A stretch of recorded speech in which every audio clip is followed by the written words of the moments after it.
Welcome to ParaTruth.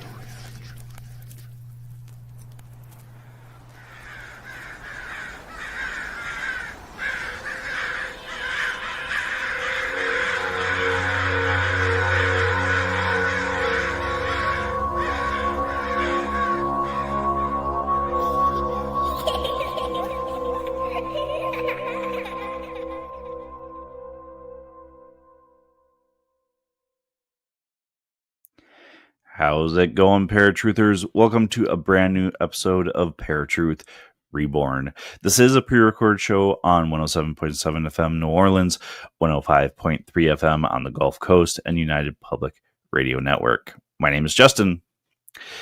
Some toys are meant to be cuddled, but others carry a presence you can't explain. Dolls that whisper, stare, and even move on their own have terrified families for generations. So today we're talking to Fiona Dodwell about her book, A Cursed Collection of Haunted Dolls, to help guide us through on how to handle these toys. Fiona is a freelance journalist and author who has been fascinated with the paranormal since childhood. She studied theology, applied paranormal research, demonology, and exorcism, and has a particular fascination with haunted objects. Fiona, welcome to ParaTruth Reborn. Thanks for having me on. So, a lot of people would ask, why haunted or cursed dolls? It's just something that really gripped me. I guess it could go way back when you look at the Annabelle case in the 70s. That's obviously the first big case that gripped everyone. So I always had that story in my mind, and it was something that unsettled me. And then it was in 2015 when Peggy the doll made headlines across the mainstream media, when people began reporting feeling ill when they saw even just pictures of Peggy. So it was around that time, sort of 2015, where I kind of took a dive into the subject, and it's kind of like gripped me ever since, really. And I just spent a lot of time reading, learning, studying, and interviewing people who have experiences with it. And it's just been a really fascinating journey for me. So what made you want to write the book about it? I wanted to put something together that was a comprehensive guide to the subject, because while I know that there's a whole wealth of material out there for general paranormal things like haunted houses, poltergeist, demonic possession, I thought the whole subject and idea of a haunted object, whether it's a doll or an antique or a piece of jewelry, I thought that wasn't really an aspect of the paranormal that had been studied quite so much. There wasn't so much out there. So once I knew how interesting and fascinating that I found it, I just then decided I wanted to kind of collect everything that I'd been learning and one sort of book, so that other people would have a chance to read what I'd found, and then it's up to them to make their judgment really about how they feel about it or where they lean towards believing. Okay. Now, how do you define a cursed or haunted doll compared to just one that has like a spooky backstory? Yeah, I mean that's the big question, really, because I think Hollywood and the whole films, like the whole theme in horror in general, has given us this idea of a freaky doll that, you know, it can walk and it can talk, and it's very dramatic, and it almost kind of, in a sense, makes a caricature of the subject. And so I think people are really what the reality could actually be like.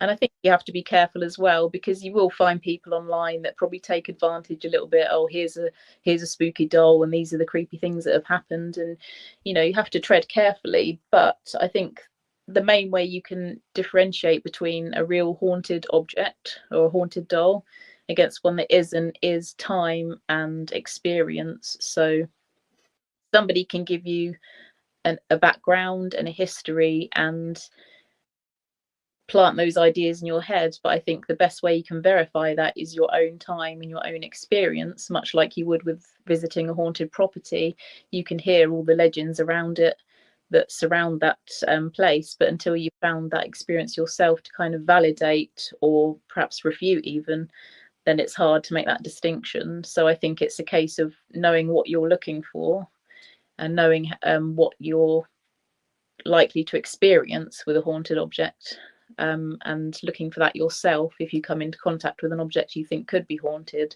it's kind of working through that and seeing what you're finding with your own experience and senses. Now, I mean, this is a fascinating subject for me just because of, I followed the Warrens' career as an adult. So it's interesting to, see the movies, read their books and stuff like that. And then, kind of learn some of the truths behind the cases, because both the books and the movies were a little dramatized a little bit. But what is your vetting process before you start looking at a case and interviewing people about whatever they're saying is haunted? I think it's case by case, individual basis. So I spoke to some notable people, like from within the paranormal field, who had hands-on experience, and I knew that they'd had quite significant encounters. And it's people like Jane Harris, for example, from Help My House is Haunted. I interviewed her and spoke to her about Peggy the doll, and you may be familiar with Harold the doll as well. He once made an appearance on Ghost Adventures, and his owner Anthony Quinata released a book on him.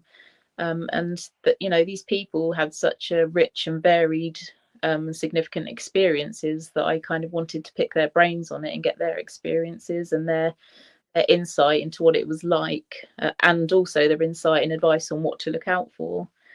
But every case is different, so it was more a case of me reaching out, come across things online. Or this person has had this experience, or this person has owned an object that's done this, this, and this. So my main aim with the book was to reach out, speak to these people, kind of collate the information, write down what their experiences are, why they believe the object is haunted, and kind of condense that into the book, and then let the reader decide really how they feel about that. Because I can't, obviously, writing an account, I can't prove to people, much like anything in the paranormal. All you can do, I think, is your best by presenting what there is and letting people make up their own minds. So that's my viewpoint when I was putting the book together. Okay. Now, are there any pieces of evidence, physical or behavioral evidence, that has been more compelling than others, or even misread? I think one thing that I found particularly compelling was with, and I know it's a case that some of your listeners will probably be familiar with, it's one of the famous cases, but Robert the Doll. Obviously, there's been a lot of writing about him, articles, and even a series of films about Robert. And obviously the background is that a maid had given the doll to a child of a family, and that the child became convinced that the doll was communicating with him, and the doll would move, and that some negative things were not necessarily negative, but some paranormal activity was certainly surrounding the household after being given the doll. And I think one thing I found quite compelling about this case is that, we often read about cases that are historical, and we can go back and see what people have experienced in the past, like with Annabelle. You hear these things and it's all secondhand information. But with Robert the doll, one thing that's particularly interesting is that today, when people visit the doll in the museum, it's not uncommon for people to come away and feel like they've been affected, that they have some kind of bad luck or negative energy surrounding them after seeing him. And to the point the museum have actually said themselves, we're receiving mail quite regularly from visitors saying, we're sorry if we did anything to bring this on to, we're sorry if we did anything to disrespect Robert, and we apologize, and we just want to try and cut that connection. And that's not actually an uncommon thing. And so that was an interesting thing I thought that was quite insightful, because it's an old case, but it seems to be having reverberations even now in sort of 2025. So that was one that stood out to me quite a bit. Okay. Now, something that I've questioned quite a bit, and maybe people have done this or not, But have you ever come across people telling why they didn't like just destroy the doll or get rid of it? I come across that question a few times during my research of the subject, and I think one of the reasons, or one of the most significant reasons, is that people are frightened that because a spirit or an energy, whether it's something positive or demonic, I think people are frightened that it's not necessarily contained to that object. I think there's a worry there, much the same as perhaps with Ouija boards, where there's a bit of a superstitious belief. Perhaps if I destroy this item or if I burn it, is that actually going to make things worse? Is it going to unleash something further? Is it going to anger the spirit? So I think it's the attitude of not really knowing whether that would make something worse or not that perhaps makes people fear just going straight into action and damaging the item or throwing it out. Because it's new territory. We don't really know, just because an item has an energy attached, whether that energy actually needs to remain with that item or not. So it essentially might not even fix anything. So I think there's just that nervousness about what to do next. So I think most people, at least of what I've read about, are more comfortable speaking to somebody who has experience of dealing with objects like that, like a psychic or a medium or even a priest for blessings, something like that. They call on outside help more often. Have you ever come across anybody that kind of has an idea why these attachments happen? Yeah, I mean, it's I had a set of questions in my mind that I wanted to find answers to, and it includes things like, how does a doll become haunted? Why would an object have something attached to it? So I kind of, during my time writing the book, I did speak to a lot of people. I did do a lot of reading, and I think there are a few theories, really. The most common theories about how an object would be haunted is that, particularly with a doll, there could be an energy that sees a doll and wants to tether itself to something that it sees as recognizably human. So, it makes sense, I suppose, if there is an ability of spirit to inhabit an object, it would seem likely they would want to be part of something that looks human, that has the facial features that might even resemble how they looked in life. There's another theory that suggests that perhaps that item itself was something that somebody owned and just loved, and so it absorbed some of that energy, almost like the stone tape theory, this idea that an item loved and kept for years just might absorb some of that energy from a person. And then you can go down the other route, was the doll used in ritualistic purposes? Was a curse used with that item, in which case it's not like a traditional haunting, it's more a case of somebody using that doll and putting to it with a direct purpose of causing an effect to somebody.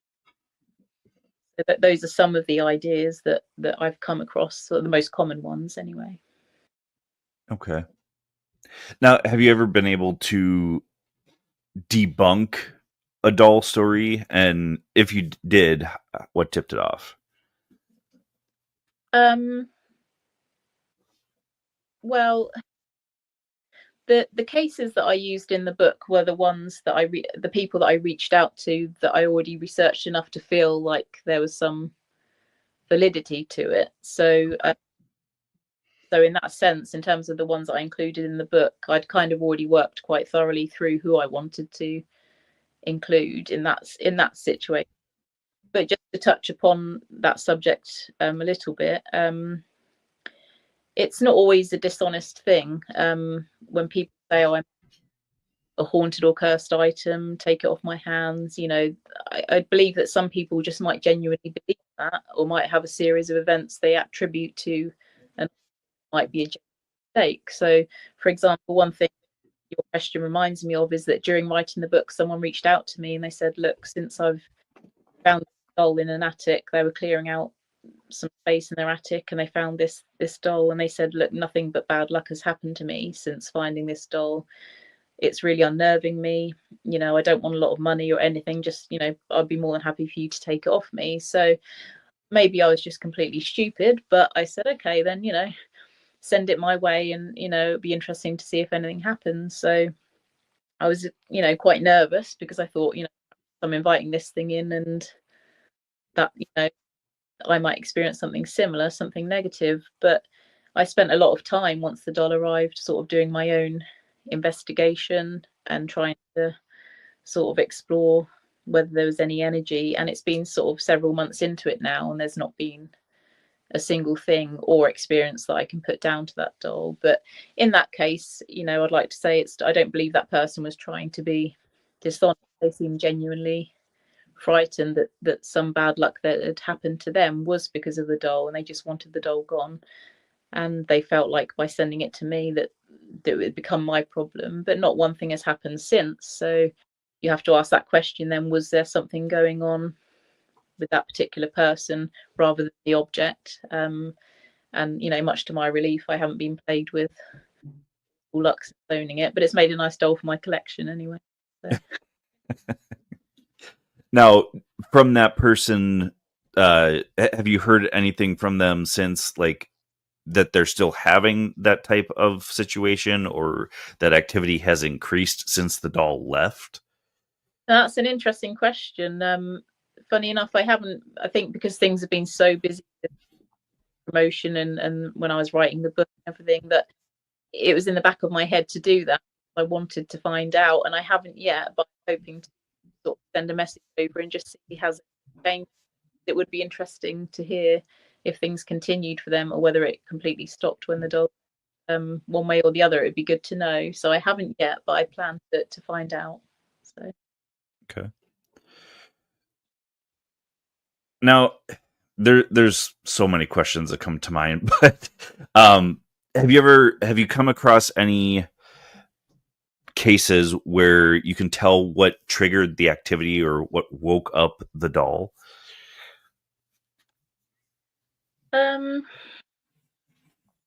That's quite a hard one to answer, because honestly, from a lot of the cases I have read, it seems to be a series of really but I mean, I'm somebody, because I've spent a lot of time reading and researching, I do believe that this can happen, and I do believe that dolls or objects can be spirited or haunted. But for the most part, I think most people, when they experience this, it's through a completely unsuspecting encounter. They've gone out to a shop, perhaps they've been to an antique fair, or they've just bought a vintage item on eBay, and it's quite a random thing that just kickstarts that series of events for them. I don't think there's often an actual specific trigger, but there might be in the past, something to link it to that might have been lost from previous owners, or the reason that the previous owner gave that item away, for example. But that's not something that it's been easy to uncover, unfortunately. Okay. Experience. Now, have you ever come across a case that has, like, solidified in your mind that this is a true phenomenon? Like, were you a skeptic at first when you first started looking at these cases, or? I was a believer in hauntings and in spirit because of my own personal experiences. So I leaned towards believing, but I always try to have that kind of centered approach where I go into the case or the subject and try to be led by what I'm learning and experiencing. So sort of like a believer, but with a healthy believer, a good dose of skepticism, not just necessarily believing because it's what I've been told or anything.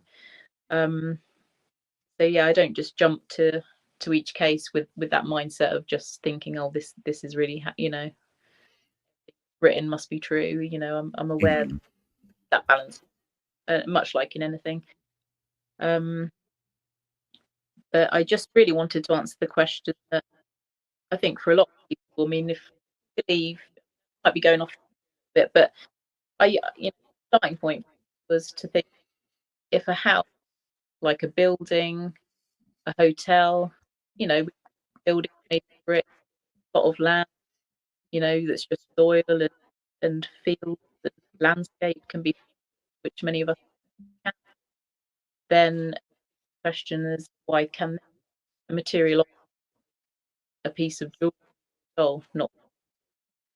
And that's what's the journey. Sorry, I think I'm off there, but that's just something that is a big thing to do anyway. Yeah, no, that makes sense. Yeah. Now you mentioned the one doll that somebody had sent to you, but are there any cases where the doll was removed and that resolved the activity, and then what happened next?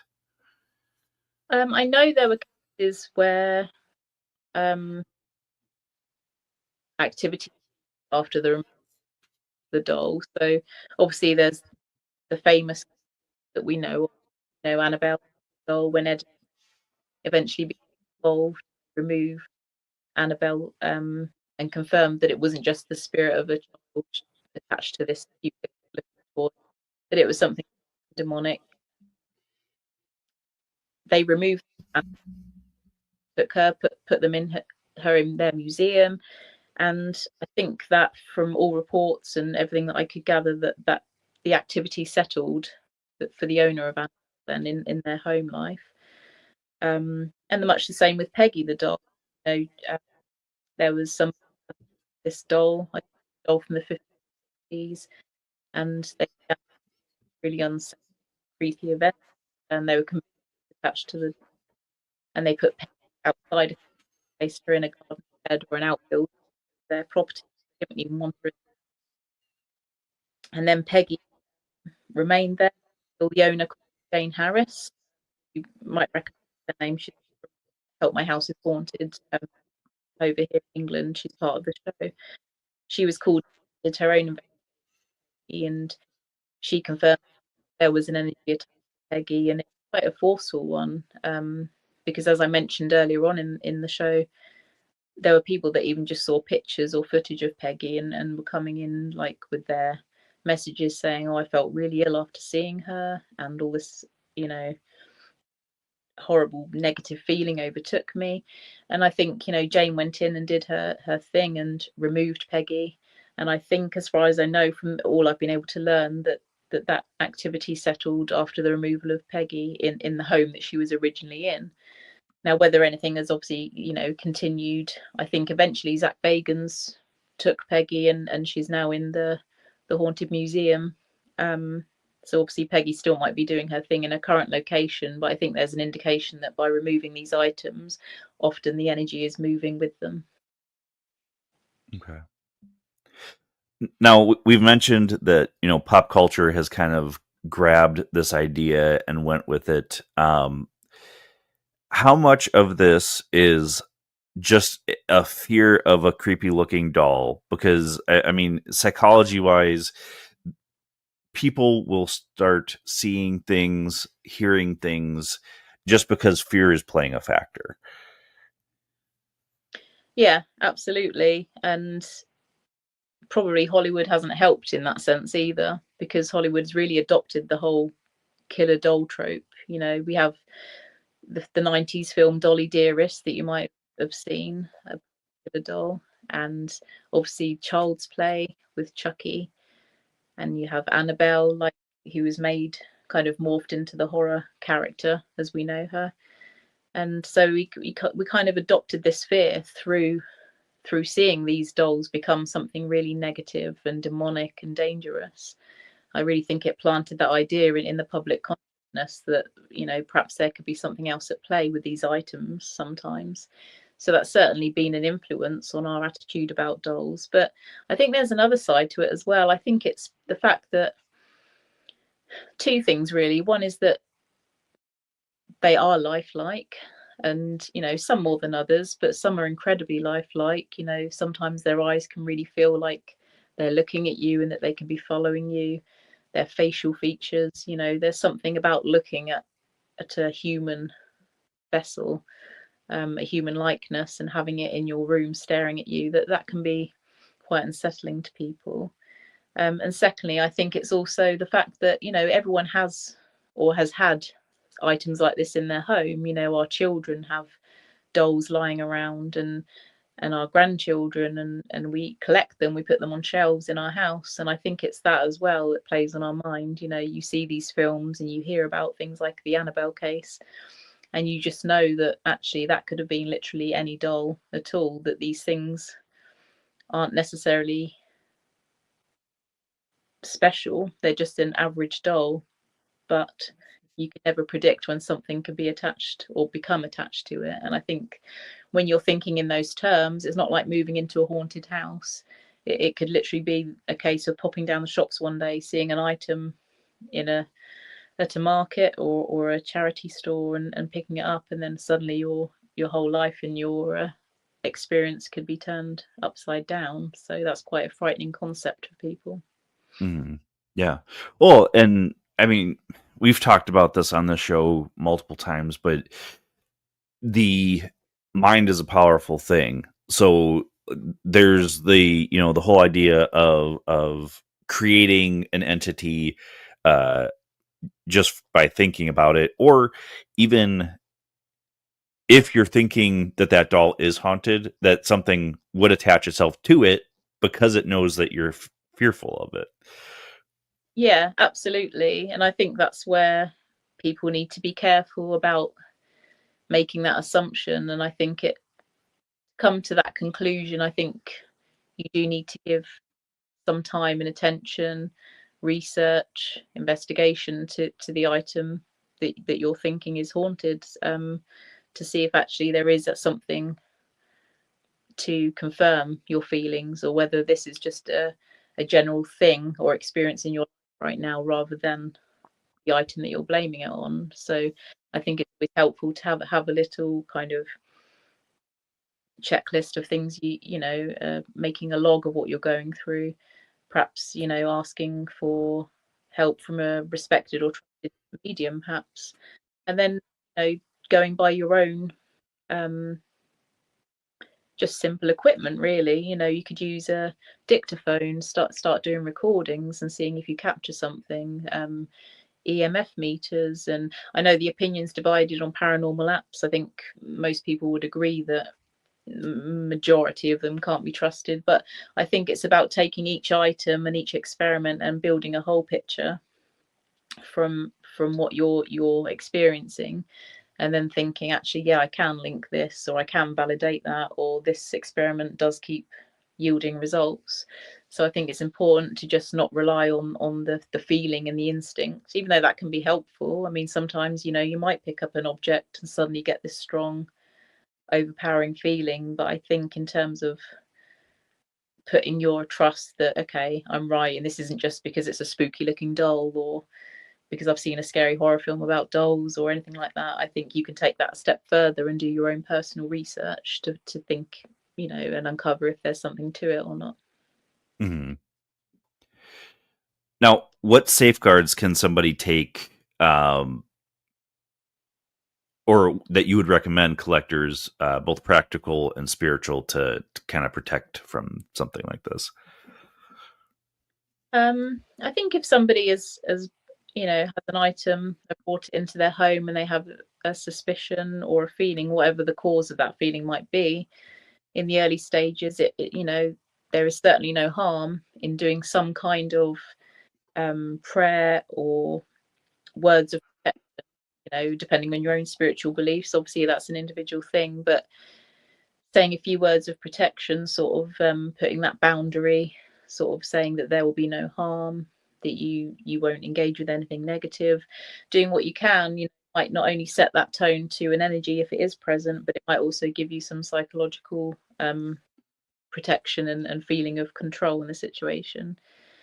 And then, you know, if you're somebody who can kind of make contact with like a medium or a psychic, and again, that's a personal choice, but if you're somebody who believes and trusts in that, if you can find a reputable one, you can always reach out and ask that person to spend some time with the object. They can do their own prayer of protection for you, and they can even perhaps do a reading for you and confirm, actually there's nothing there, or there is. It's a tough one, because I think perhaps if there's an energy attached and it's not negative and it's something quite light and positive, there might not be any need to worry about the protection and the boundary, but you don't first, and that's why I say it wouldn't do any harm to do that at first.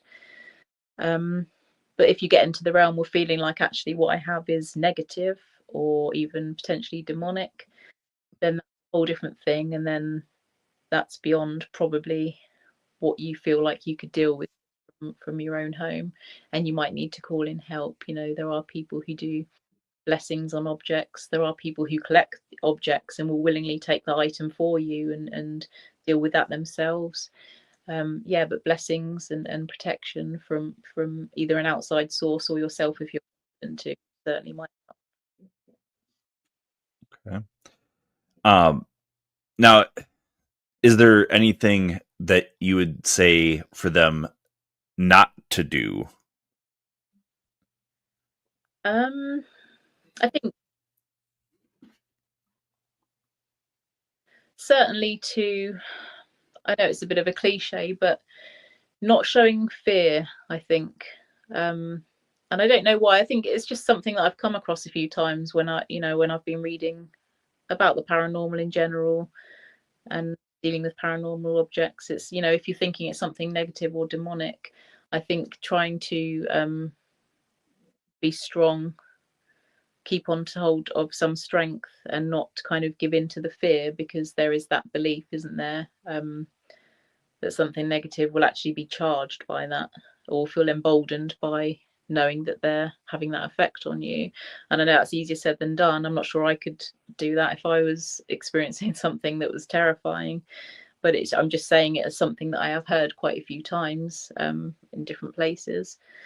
And then going back to what we discussed earlier, I'm not convinced that just thinking, okay, I'm going to put this item in a box in my attic will change anything. I'm not confident that destroying the item will either, because this is not something, you don't know how it's linked to the item. You don't know whether it can shift to something else.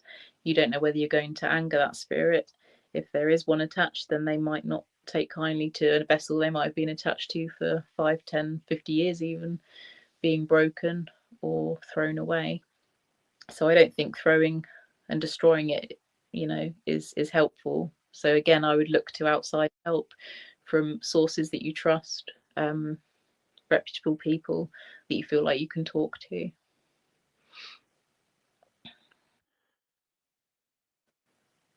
Has there ever been a case that you've come across that you're very leery about investigating with, like just even talking to the people about the doll? I was quite nervous writing about Robert and Annabelle. And even my publisher, Llewellyn, that I'm releasing my book with, takes this seriously as well. And because at one point there was a discussion about using real photographs in my book. And we really, thought about that and discussed it. And in the end, we decided to have an artist do some illustrations instead, because we thought perhaps, there is those stories, like Robert not being happy about his photo being taken, and the bad luck that was associated with Annabelle and Peggy. Her photograph was supposed to have caused people very strong experience of ill health. So we really rethought that, and to that extent, we made that decision to just use illustrations. So that gives you some kind of indication that we did want to tread care with that. So yeah, we do have pictures in the book, but not real photos of the doll, because I was aware of that, and I didn't want to unwittingly engage, draw the attention of anything negative. But I did have an experience myself when writing the book, because I reached out to a guy called Rob, and he has a podcast of his own, and he had done an experiment with a doll called Edna. He spent 2 nights, I think it was, in a hotel where it was just going to be him and this doll that was supposed to be haunted. And Rob was a bit of a skeptic, to be fair, and he didn't think that anything was going to come of it. So he spent a couple of nights holed up in this hotel room, used his paranormal equipment, his phone, and his, did various different experiments. And by the end of it, the results were recorded for his show, and were played to his audience. But he ended up feeling like, actually, I've come away feeling there is something to this doll we called Edna. And he felt uncomfortable about her to the extent that he locked her in the boot of his car when he returned from the hotel. I'm sure that he wanted to have anything to do. So, because we got talking and he knew that I was writing a book, he said, okay, why don't you have Edna? She can come and stay with you. And what started out as me saying, okay, I'll have her for a couple of weeks just to have some experience to write about in the book, ended up with Edna staying with me permanently, because Rob actually didn't want her back in the end. And I was having some really unnerving experiences myself. And when I say unnerving, I don't mean negative. I don't think the spirit attached to Edna is negative. It's supposed to be the spirit of a child, actually. But I think you can perceive something as unsettling just because it is unexpected and unknown. And with Edna, I did several experiments with her. Like, I had a touch sensor ball. It's kind of like just a small ball, and it would only light up if you push it. So I placed that, I sat Edna on the shelf and I put the ball onto her legs, and I would sort of ask questions and interact, and all of a sudden, like, the ball would start lighting up. And so that was really interesting, and I filmed that a few times and put it on my social media. But then that became more unsettling when there would be nothing for a long period of time, and I would go to bed at night and I'd have Edna on my shelf in my room, and then I'd be woken up at 3 a.m. because the light had set itself off, and it hadn't been going, I hadn't done no experiments with it. I hadn't been anywhere near it. The house was quiet. And all of a sudden this light sensor, touch sensor light was going off in the middle of the night. So that in itself felt unsettling. You're being woken up and you're thinking, oh, is that's Edna said. And then the physical feelings around her, like sometimes really cold sensation when holding her, some kind of figure movement around the house. My husband even saw himself, and he's a non-believer, actually. He's much more skeptic camp than I ever was, and he was in the house shortly after we got Edna, and he himself said he was sitting there practicing his guitar. He's a musician, and all of a sudden he saw something kind of flash by at the corner of his eye, to the extent that he got up and looked around the house thinking, is there someone that's got in?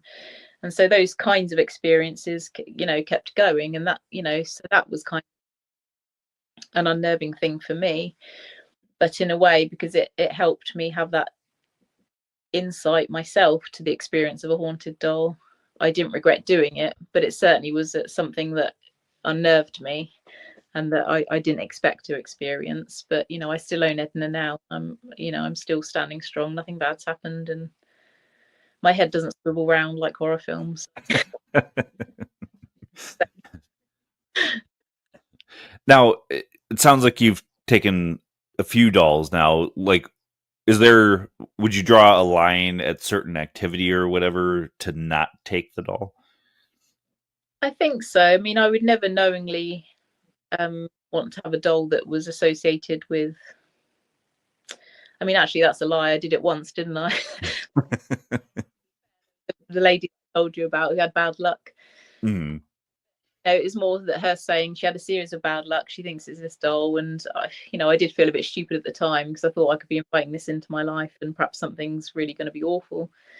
But I think where I would draw the line is if I had someone and they were to say, we believe this item is perhaps demonic or cursed. I think in that area is where I certainly would draw a line. There would be a boundary there for me, because, well, number one, to me it seems like common sense. Like, I don't want to invite something in my life and in my home life where I have a husband and a child, where something could really feel could potentially be something that's quite terrifying if it has some really strong negative feelings and emotions and activity around it. I wouldn't want to invite that.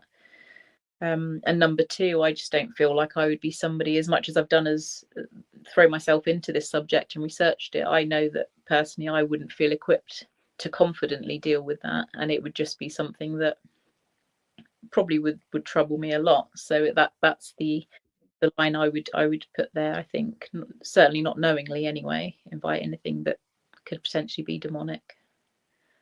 Okay. I mean, to me that makes sense, but I mean, there have been people that take it upon themselves to not necessarily protect these dolls, but keep them contained and keep them away from people.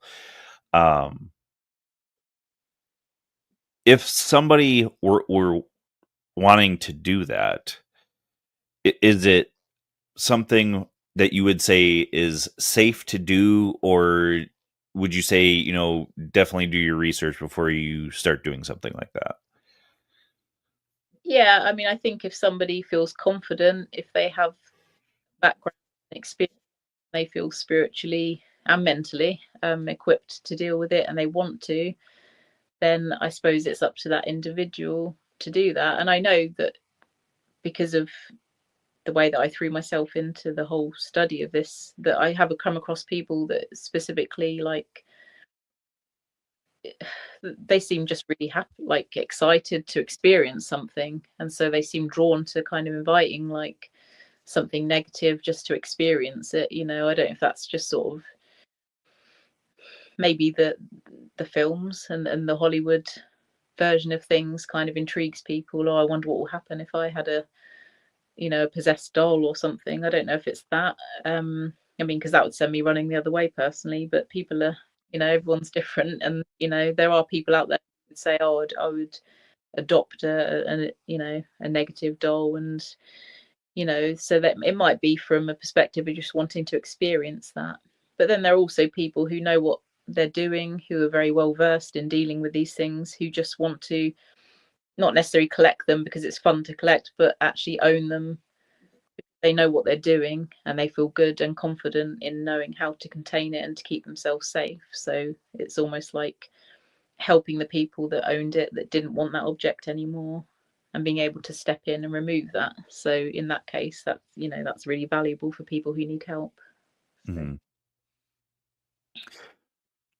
What, if anything, do you want people to take away from this book? I think, well, I don't want to freak your listeners out or anything and put them off going to markets and second-hand stores and everything, but I think it is possible in and I say that through my experience and research. I can't speak for other people, but I've come to the conclusion that it's possible for an object such as a doll to be haunted or spirited or cursed, whichever that happens to be, and that really that can happen at any place and at any time. So it's not buying a ticket to an organized paranormal event, and it's not visiting the spooky house that's empty to have this experience. This could be something you could bring into your life completely innocently. So I think for people that are open-minded to this or who are believers, who will take this seriously, I think all I would say is trust your instinct. I mean, I personally collect antique and vintage dolls, and nothing would I'm happy to continue doing that, but I think you have to trust your instinct. And if you do get that feeling, actually, I'm getting some strong vibes off this, then it's going back to what I said earlier. It's just going through that process again. Okay, why do I feel like this? Is there another reason?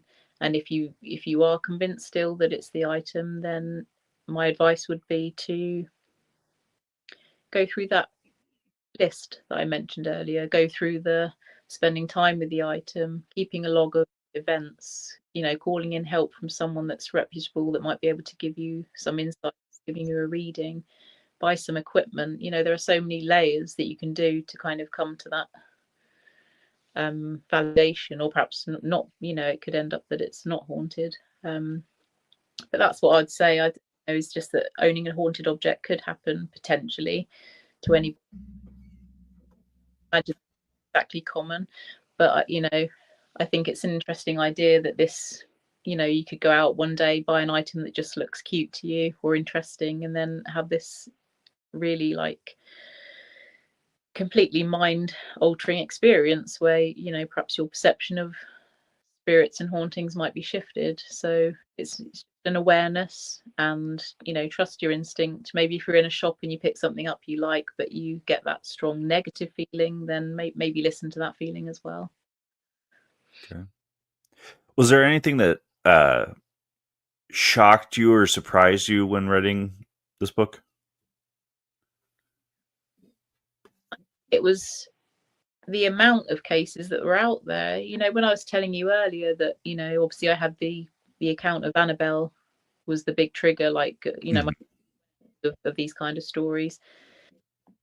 In 2015 it was the Peggy case that kind of started my obsession with haunted dolls. But I think if I'm surprised by anything, it's that actually how many cases there are out.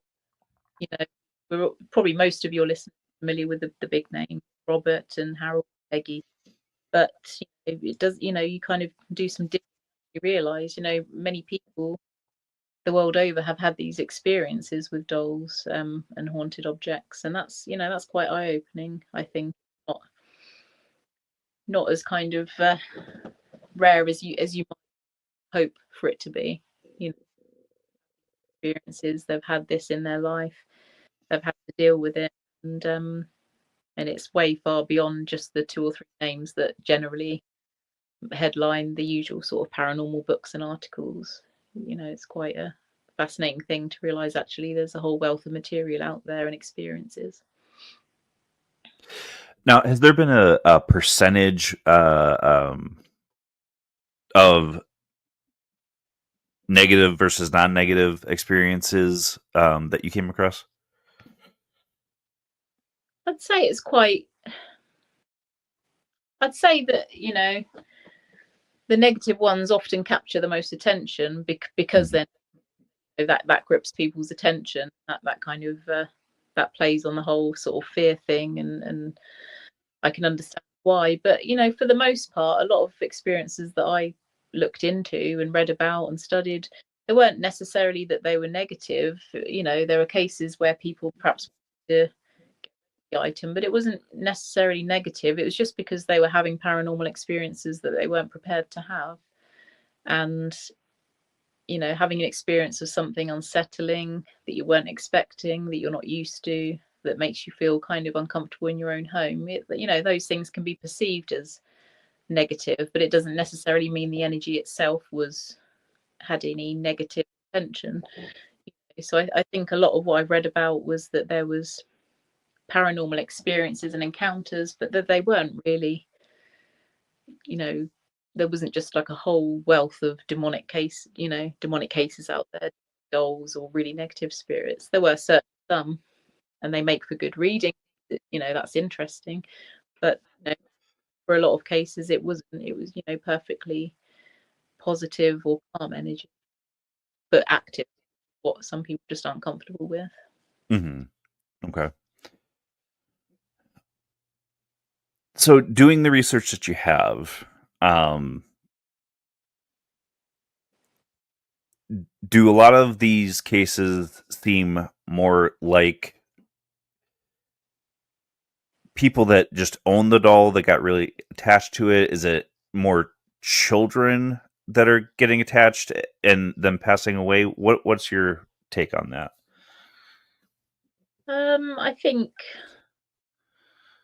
I think it's so for every case. I mean, about like the spirit cells that are attached to the dolls. Is that what you mean? Yeah. I think certainly in some cases, it makes sense.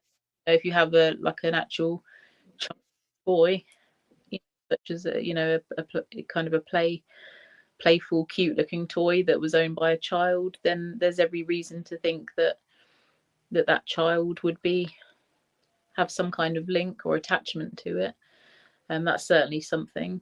But it's not always the case. I think, going back to the reasons why an item can be haunted, it could just be that a spirit, like I said, wants to inhabit something that looks human-like. So it's not necessary they might have had a link with that item in their lifetime, but they're seeing something that they recognize as human and would rather kind of inhabit that than just something random or not having any physical link to something. I mean, there are also mysterious cases, and your question makes me think of a case in Japan. I think I could be incorrect with the time. I think it was the early 1900s, and there was a case about a doll called Okiku. I don't know if you've heard of that case, and that was interesting. Mm-mm. These parents had a child, a young girl, and she had a favorite doll, and she was never seen without this doll. She absolutely loved it. It was her favorite toy. And unfortunately, the child became very ill, and she passed away. And the parents kept the doll in honor of the child because this is our daughter's favorite toy. Not going to it, keeping it. They kept it on a shelf in a kind of next to the picture of their daughter, in a kind of like tribute almost. After a while, the parents noticed that the doll's hair looked longer, which kind of struck them, and they thought that was really odd. But they just left it and waited a while, and then they checked it again after a period of time, and it was longer again. So they asked that question then: is our daughter who's passed on somehow affecting? Is her energy somehow affecting this, or is it something else inexplicable? And it's not a question they could get to the bottom to, but I certainly think it's possible that the child was somehow affecting the item. And as it stands, the parents eventually donated Okiku, the doll, to a temple where some monks kept hold of it. And apparently, as far as my research takes me anyway, there were monks that would do the same thing and kept a check. And apparently the doll's hair was still growing, and they were able to attest that there was truth to this. So there is that theory, was the child able to manipulate the doll with that kind of energy, or was there something completely different that's beyond our current understanding? But it was just a case that stood out in my mind when you mentioned like a child's energy sort of being around a doll that they loved. I possible, and it makes sense that would be the case in quite a few of the accounts that come up. Now, is it Robert the doll that looked like he was aging? I know there was one case. I can't remember which one it was. There was a case, yeah. Something tells me it wasn't Robert the doll, but it was a doll that looked similar to Robert, and I can't think of the name. But there was a case, wasn't there, where there was a doll that was found and that people were taking pictures and they noticed physical changes. Mm-hmm. Yep. I do know the case you're referring to. My mind's drawn a blank with the name of that particular doll, but that reminds me, of what you're mentioning there, like the Japanese. It does make you wonder sometimes if there is an energy that can manipulate the material of that object, Right. or about that material that causes degradation. But I'm guessing that because it was so noticeable and it became so infamous about that doll that was aging, that there was something that couldn't quite be explained with natural means. So that's interesting, to think it could potentially be changing the object. Now, have you, in all the cases that you come across, is there a certain material that is more haunted than others, like porcelain versus rag versus plastic?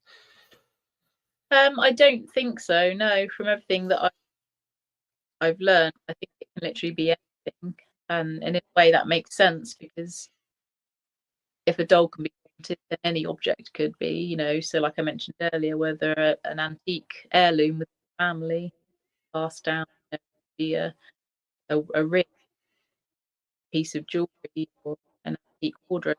There's something, items can have energy. I don't think it's limited to that physical material. I think that if a spirit's drawn to something for whatever reason, I don't think it can affect on what that actual object is. So, I've read about porcelain being haunted, but then I have certainly come across like Raggedy Ann type well, and puppets and sorts. So I don't think it's limited to one kind, from what I've done. Okay. All right. Well, we are getting close to the end of the show, so I want to give you the chance to tell everybody where they can find you, find the book. The mic's all yours. Okay. So the first thing I'd want to say, I'm still about haunted dogs. So to reach out, had an experience yourself that you're interested in me, I'd love to hear from you. My book is called A Collection of Haunted Dolls. It'll be out the 25th of September in America. Over here in the UK, out in early October. So, and it does contain interviews with you might recognise from some paranormal shows, and also a lot of writing that are more unknown.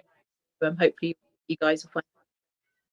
So you can get a collection of haunted dolls, your bookstores, or then it'll be available in ebook and version. And you can look me up. I am on Twitter, Instagram, TikTok. Look me up, Fiona Dodwell, author, and I should come up. I'd love to connect with some of you and hear about your own experiences. All right, Fiona, thank you so much for coming on, and I will definitely be pushing this book because it's one of those things that it is not talked about as much compared to other things in the paranormal. So, yeah, thanks so much for having me on. All right, folks, make sure you check out Fiona's book, A Cursed, doll collection.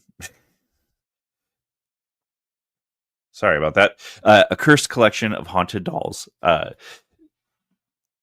Definitely something that is not really talked about very often on a lot of shows or whatever, or even done on the TV shows. Those cursed dolls, haunted dolls are one of those things that is not talked about as much as other things in the paranormal. Something I did want to bring up is we did do a poll before doing the recording of the show, and we asked, if a doll moved an inch every night, would you keep it or curb it? And the answers were keep it, cleanse it, contain it, curb it. And it was a 50-50 break on people that would cleanse it or people that would curb it. Nobody had an answer for keep it or contain it. So that was a really interesting